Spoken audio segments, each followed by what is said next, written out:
Je souhaite bon courage au jury parce que honnêtement, le niveau ce soir, c'est costaud. Alexiane, bienvenue sur scène.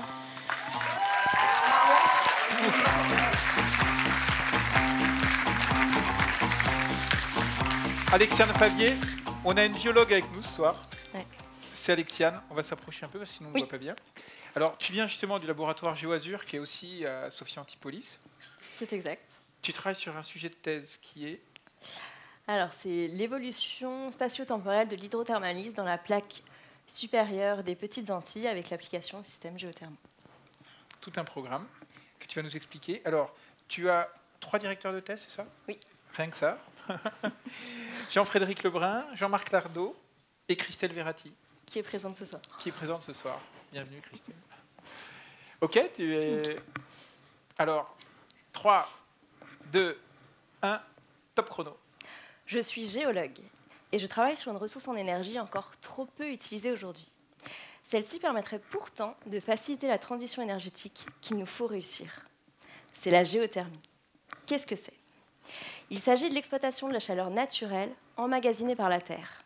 En fonction des températures mesurées dans le sous-sol, on peut alors soit se chauffer, soit produire de l'électricité. Et c'est cette dernière qui m'intéresse. Dans le cadre de ma thèse, je cherche à comprendre la formation et le fonctionnement de ces réservoirs géothermaux, et ainsi à savoir comment les identifier. Pour mieux vous faire comprendre la beauté et la difficulté de mes recherches, je vais vous faire voyager au cœur des Petites Antilles. Mes investigations se focalisent sur l'archipel de Guadeloupe, où nous retrouvons un volcan actif, la Soufrière. Dans cette région, des programmes scientifiques antérieurs ont permis de mesurer la température du sous-sol. Celle-ci augmente de 70 à 100 degrés Celsius par kilomètre de profondeur. Pour vous donner une idée, en France métropolitaine, la température n'augmente en moyenne que de 30 degrés. En Guadeloupe, lorsque nous nous trouvons dans un réservoir géothermique, celui-ci peut atteindre 250 degrés à moins d'1 kilomètre de profondeur. Vous vous rendez compte? Juste sous nos pieds. Et cela, c'est grâce à la circulation de fluide chaud dans un réseau de drains pouvant grossièrement s'apparenter à un système de plomberie. Comment accéder à ce réservoir? Vous pensez sans doute que la méthode la plus logique consiste à forer plus ou moins profondément jusqu'à l'atteindre. Mais 2 problèmes majeurs se posent, le coût très élevé des forages et leur impact sur l'environnement. C'est pourquoi j'ai choisi une approche inédite dans le milieu de la géothermie, étudier des paléoréservoirs. Il s'agit de réservoirs anciens qui, lorsqu'ils fonctionnaient, étaient à une profondeur de 1 à 3 km. Ils se composent d'anciens dépôts volcaniques totalement transformés. En moins de 2 millions d'années, l'érosion naturelle des volcans les a mis à la surface. L'observation de la structure de ces réservoirs est particulièrement riche d'enseignements. Elle permet de comprendre la tuyauterie de ces systèmes. Connaissances qui, du coup, peuvent s'appliquer aux réservoirs encore actifs. Grâce à la présence de tout un cortège de minéraux, marqueurs de l'évolution du système, je peux calculer les températures et les profondeurs de ces réservoirs passés.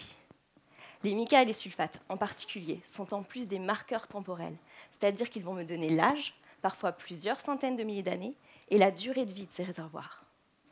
Je sais à présent, avec cette méthode détournée, par où passent les fluides chauds, à quelle température et à quelle profondeur ils circulent, mais surtout, je peux estimer pendant combien de temps ils restent actifs, et donc exploitables. Mes travaux de recherche offrent donc de nouvelles pistes pour trouver des ressources géothermales. Je m'aperçois également que le chemin de ces fluides ainsi que la durée de vie de ces réservoirs ont été sous-estimés jusqu'à présent. Le potentiel énergétique de l'archipel de Guadeloupe doit ainsi être revu à la hausse. Et qui sait, un jour prochain, vous pourriez bien voir les Petites Antilles autrement que comme une simple destination touristique, mais plutôt comme la clé de l'avenir énergétique.